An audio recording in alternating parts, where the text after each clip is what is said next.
Fala, galerinha do segundo ano, tudo bem com vocês? Espero que sim. Bora para mais um assunto novo. Nossa prova vai ficar disponível aí. Vou avisar tudo bonitinho para vocês, o esquema, o que vai cair, o que não vai cair. E assim nós iremos adiante. Quero muito atentar aos alunos que não estão enviando bolhufas nenhuma pela agenda virtual. Gente, vocês estão ficando para trás. Ainda bem que existem aqueles comprometidos que estão enviando. Mas eu não quero deixar ninguém para trás. Então você que ainda não enviou nenhuma atividade, não perde tempo. Até hoje, sexta-feira, você tem a oportunidade de enviar a atividade que eu passei no último vídeo. Não sabe qual é?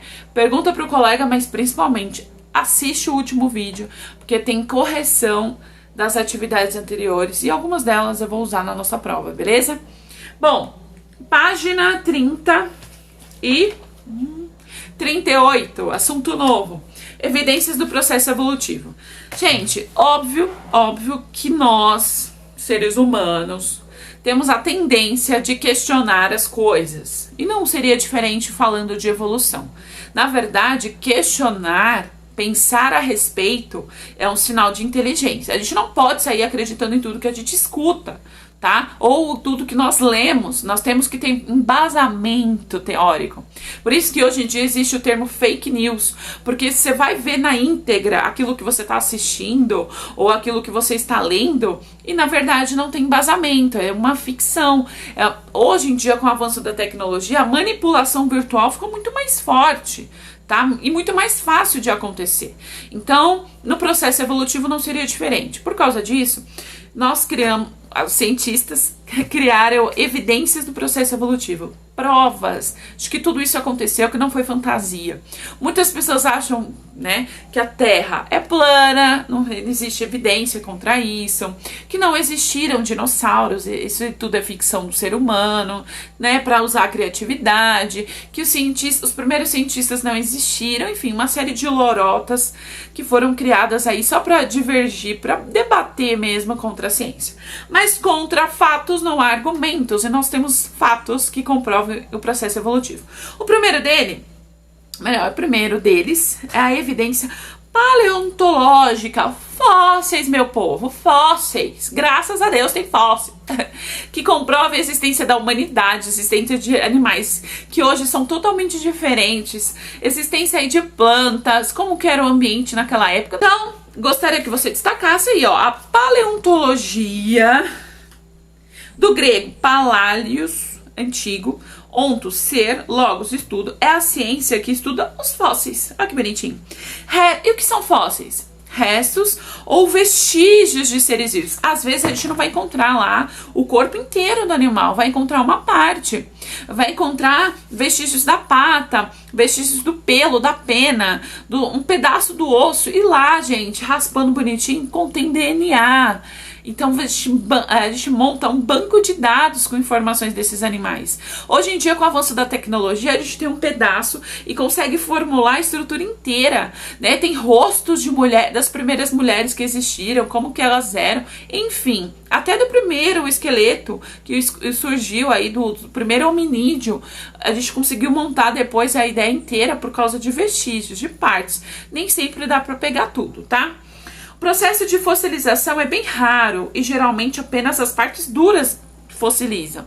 Então órgãos vão desaparecer porque são as partes mais moles, tá? Quais são as partes duras? Troncos, conchas, carapaças, ossos e dentes. São os que normalmente o crânio também às vezes fica intacto, dependendo da espécie. Contudo, em algumas situações excepcionais, grande parte do ser vivo pode estar conservada. Depende da região onde ele morreu, né? Então eles ficam preservados e tudo mais. Em contato com alguns micro-organismos, algumas bactérias, alguns fungos que ajudam também no processo de preservação desses corpos, tá?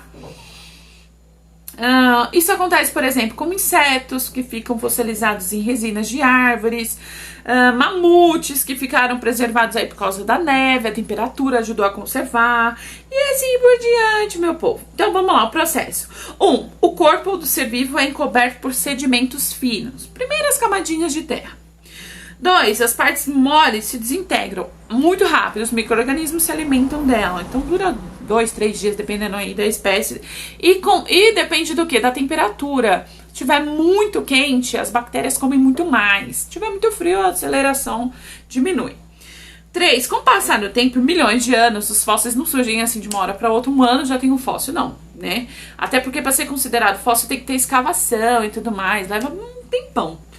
Várias camadas de sedimento se acumularam sobre organismos. Olha a imagem, uma em cima da outra, em cima da outra. E a última camada tem vegetação. Então, às vezes, você está embaixo. Existe até uma pesquisa que antes de São Paulo, se São Paulo, do seu bairro ser o seu bairro, não existiam cemitérios.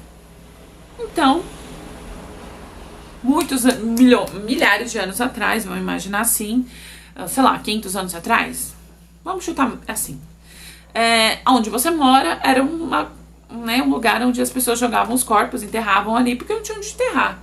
Aí, conforme os anos foram passando, foi jogando terra acima de terra, depois veio o asfaltinho bonitinho, tem a sua casa lá, o seu apartamento, sei lá onde você mora. E desce.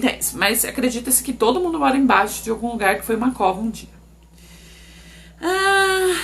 E 4. Após milhares de anos, as camadas onde o fóssil está enterrado são erodidas e trazidas à superfície.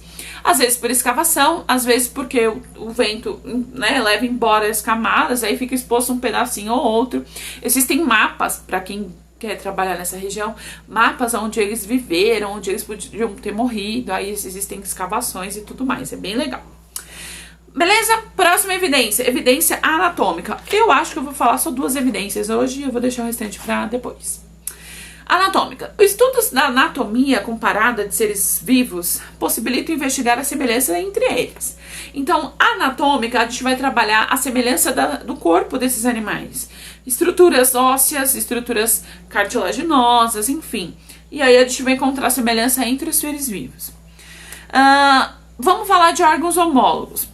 Órgãos homólogos compreendem regiões corporais de diferentes espécies que apresentam semelhanças entre si, demonstrando que evoluíram a partir de um ancestral em comum.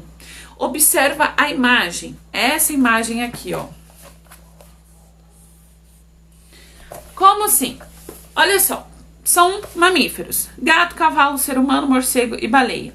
Observa que existe aí os ossos que estão pintadinhos coloridos e que cada um aí apresenta a sua estrutura. Nesse caso aqui, gente, significa o quê? Que esses ossos, eles tiveram a mesma origem embrionária. Então, tá lá desenvolvendo um embrião. Lembrando, só para você entender, o embrião, gente, que vai ser um feto, ele tem lugares determinados onde vai ser cada órgão, cada estrutura. Então, significa que animais diferentes, na hora do desenvolvimento do seu embrião, no mesmo lugar, tiveram a mesma marcação de que ali ia ser aquele órgão. Então, eles têm a mesma origem embrionária. Automaticamente, aquele lugar que foi marcado para ter aquele órgão, aquela estrutura, vai desempenhar a mesma função. Foi isso que eles observaram ao longo dos estudos, tá? Então, apresentam a mesma origem embrionária. Nesse caso aqui, quais são as funções? Ou qual é a função? Gente, os animais são diferentes, mas a função é a mesma, locomoção, tá? Lógico que a forma que a baleia vai se locomover é diferente do cavalo, porque são espécies diferentes e ambientes diferentes. Mas a estrutura que formou, né, o osso, imagina aí, o osso que formou aquela estrutura que vai ajudar a se locomover é a mesma, tem a mesma origem, teve a mesma marcação lá no embrião. Então ele tem o mesmo padrão de músculo, de ossos, de nervos, de vasos sanguíneos, só tem um formato, talvez o tamanho diferente, mas porque estão em animais diferentes. Quer dizer também que existe um processo evolutivo muito semelhante. Ou seja, eles apresentam o mesmo ancestral em comum. Esse ancestral, ao longo de milhares de anos, foi se reproduzindo com o outro, gerando diferentes formas, diferentes tamanhos, mas a estrutura com a mesma função, beleza? Órgãos homólogos. E órgãos análogos apresentam a mesma função, só que em diferentes espécies também, só que tem uma diferença aí, ó. Não tem a mesma origem embrionária, então tem diferença. Homólogo, mesma origem embrionária, análogos não tem a mesma origem embrionária. Como assim? Observa a imagem, mais fácil se você olhar a imagem.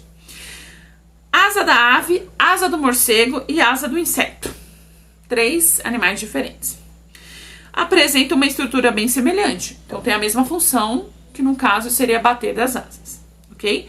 Só que na hora do desenvolvimento lá do embriãozinho, nesses casos aqui, o lugar era um.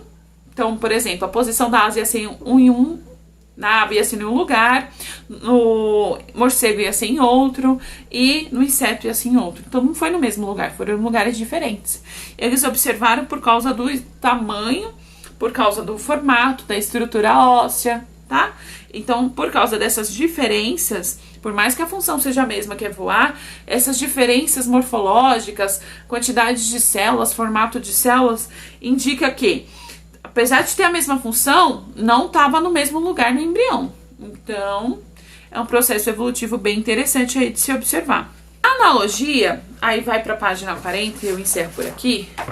A analogia é comum entre espécies que não têm parentesco.